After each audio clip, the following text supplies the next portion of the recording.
I don't have a son named Nathan anymore. That was the last thing my father ever said to me. No yelling, no slamming doors, just that cold sentence, delivered without hesitation, like a judge passing sentence. I was 21, angry, stubborn, convinced that love was supposed to come wrapped in understanding, not orders. He was a military man, Ray Carter, raised on discipline and silence. When I told him I wasn't enlisting like he had planned since I was born, it shattered something in him. And in me. I left that same night. I didn't even look back. I got in my beat-up Ford, drove out of our small town in Arkansas, and kept driving until the anger drowned out the guilt. I ended up in Houston, fixing busted transmissions in a rundown garage, renting a one-bedroom apartment above a laundromat. I told myself I didn't miss home. I didn't miss him. But truth has a funny way of sitting quietly in the corner, waiting for you to stop pretending. For 10 years, we didn't speak. Not a birthday, not a holiday, nothing. Then came the phone call. It was Maya, my little sister. Her voice cracked before she even got to the second word. Dad had a stroke, she said. Massive. He can't talk properly. He can't walk. I'm here. But I can't do this alone. I didn't answer right away. I stared at the worn-out tiles on my kitchen floor, my heart racing for reasons I didn't understand. He's not the same, she continued softly. But he still looks for you. I almost hung up. The memories came flooding in. Every argument, every slammed door, every silent meal. But beneath all that, I remembered something else. The way he used to whistle while working on his old truck, the silent pride in his eyes when I rebuilt my first carburetor, the awkward pat on the back he gave me when Mom died. I'll come, I said. The next morning I packed a duffel bag, a few clothes, my worn-out toolbox, no plans, no timeline, just a promise I didn't fully understand yet. Crossing the Arkansas state line felt like driving into a ghost town built from my own regrets. Familiar landscapes passed by, oak trees I used to climb, gas stations that still sold fried pies, but they all felt smaller now. When I pulled into our gravel driveway, the house looked like it hadn't breathed in years. The paint on the porch peeled like dry skin. The mailbox hung crooked. And yet it was still home. Maya opened the door before I even knocked. Her eyes welled up instantly. We hugged, and I felt the years between us dissolve in silence. He's in the back room, she whispered. Just be ready. I walked down the hall slowly, every creak in the floorboards a memory shouting from beneath the dust. When I opened the door, I barely recognized him. My father, once broad-shouldered and unshakable, looked shrunken, twisted slightly on one side, a blanket draped across his lap. His eyes met mine, and I saw it. Recognition, surprise, maybe even guilt. He opened his mouth to speak, but all that came out was a slurred sound, something between a sigh and a groan. I couldn't speak either. I just stood there, my hands clenched, my throat tight. So much needed to be said, but none of it could find its way out. That night, I lay on the old couch in the living room, the springs digging into my back.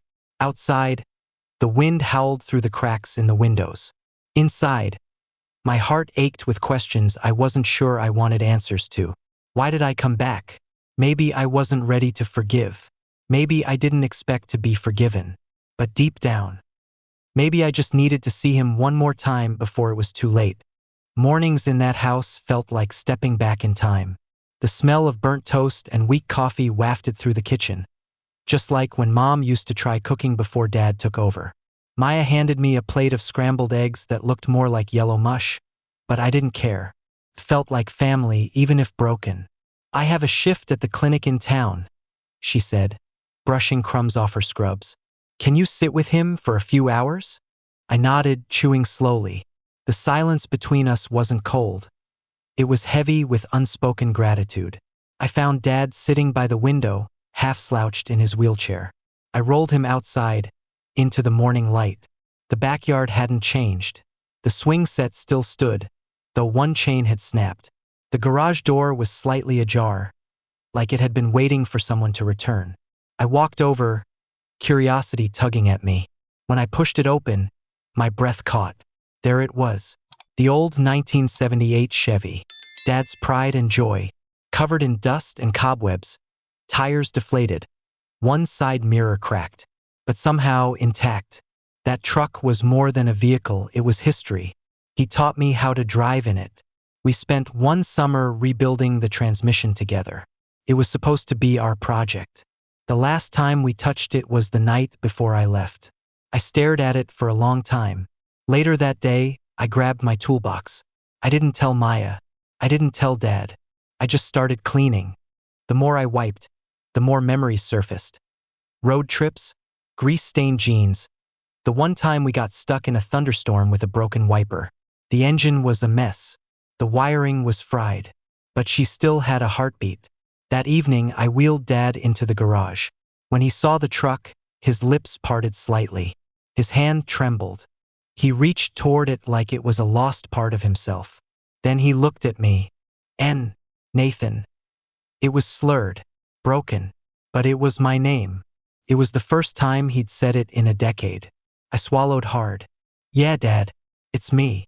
He tapped his fingers against the armrest, slow, steady. His eyes flicked toward the glove box. I didn't understand what he meant, not yet. But I nodded anyway. We're gonna fix her up. Together. I said it like a promise. And deep down, I meant it. I never expected that old garage to become a sacred place. But every morning, after Maya left for work, I found myself drawn to it. Like something inside me needed to be rebuilt just as much as that rusted-out Chevy. The air smelled of dust, motor oil, and old memories. With every wrench I turned, it was like I was loosening something that had been stuck inside me for a long, long time. The first week, I worked in silence. No music, no distractions. Just the hum of a space heater and the slow, steady rhythm of restoration. The truck was in worse shape than I thought. Wiring chewed through, carburetor gunked up, fuel lines brittle as dried twigs. But I didn't care. Piece by piece, I brought it back to life. Each afternoon, I'd roll Dad out into the garage. He'd sit in his wheelchair, a blanket across his lap, watching with sharp, quiet eyes. Sometimes he'd gesture slightly, pointing to something I missed or raising a brow at how I tightened a bolt. Even now, half paralyzed, he couldn't stop being a mechanic. We never talked much. Not because we didn't want to, but because words just didn't come easily anymore. And maybe they never had. Then one afternoon, while rummaging through the glove box for a missing screw, I found something. A sealed white envelope. No name on the front. Just a faint smudge of grease. Curious, I peeled it open. Inside was a crumpled bus ticket, Houston to Little Rock, dated April 7th, 2019. 3 years ago. I stared at it, confused. Then I found a second piece of paper folded neatly behind it. Dad's handwriting. Crooked, but still familiar. Nate, I came down to Houston once. Didn't tell anyone. I found your shop. Sat outside for nearly an hour, watching you fix a Camry like it was second nature. You looked tired. You looked strong. I wanted to come in. Wanted to say I was sorry. But I couldn't. I didn't know how. So I left. I kept the ticket. To remind me of what I missed. My hands started shaking. My throat closed up. He had tried. He'd been there. Just outside the walls of the life I thought he'd never cared about. He'd made the trip. Bought the ticket. Sat just outside my reach, and I never knew. I looked over at him. He must have seen the envelope in my hand. His eyes glossed over. His lower lip quivered. I didn't say a word. I just walked across the garage and knelt beside him. You should have come in, I said quietly. He blinked, hard, then nodded slowly. It wasn't an apology in the way I imagined. But it didn't have to be. That night, I opened the leather-bound notebook I'd found days earlier. His mechanic's logbook. But it was more than that. It was a timeline of us. Summer 2006, Nate changed his first spark plug. Didn't stop smiling for an hour. Fall 2007, he rebuilt the starter. Quicker than I did at his age. April 2010, fought with Nate. He left that night. Haven't touched the truck since. That last line was underlined twice. Below it, written in a different pen, shakier. Maybe if I fix the truck, he'll come home. I closed the book and pressed it to my chest. He had been trying, in his own broken, quiet way. The next day, I stayed up past midnight, replacing the last of the wiring. The engine coughed, sputtered, then growled to life like a beast waking from a long sleep. I ran into the house like a kid and wheeled Dad outside, blanket and all. "She runs again," I said. "You hear that?" He gave me a thumbs up, then slowly, with effort, reached out and touched the hood. His fingers trembled, but the smile on his face was the most real thing I'd seen in years. "I'm not finished," I said. "Not yet. One last thing." He tilted his head, curious. I grinned. "We're going for a ride." I don't know how I got him into the truck. It took every ounce of patience, 2 folded blankets, a back brace, and a lot of cursing under my breath. But somehow, I got Dad into the passenger seat of that old Chevy. His breathing was shallow, but he looked alive in a way I hadn't seen since before Mom died. The late afternoon sun poured gold over the hood as I pulled out of the driveway. The engine rumbled deep and steady, like it remembered every road it had ever touched. We drove slowly, windows down, the wind carrying the scent of pine and dry leaves. He tapped his fingers on the window like he used to do when we listened to country radio. I took us past the high school football field, the little grocery store where he bought me my first candy bar, the lake where Mom used to sit on a blanket and read while we skipped stones. And then we pulled into the parking lot of Harper's Auto Shop. It was closed, but the faded sign still hung above the front window. "I bought it," I said, glancing at him. "Last week. Maya's helping with the paperwork. I'm gonna reopen it. Name it Ray and Son Auto Repair." Thought it was about time. His eyes widened, moist with something that looked a lot like pride. "I want to stay," I said.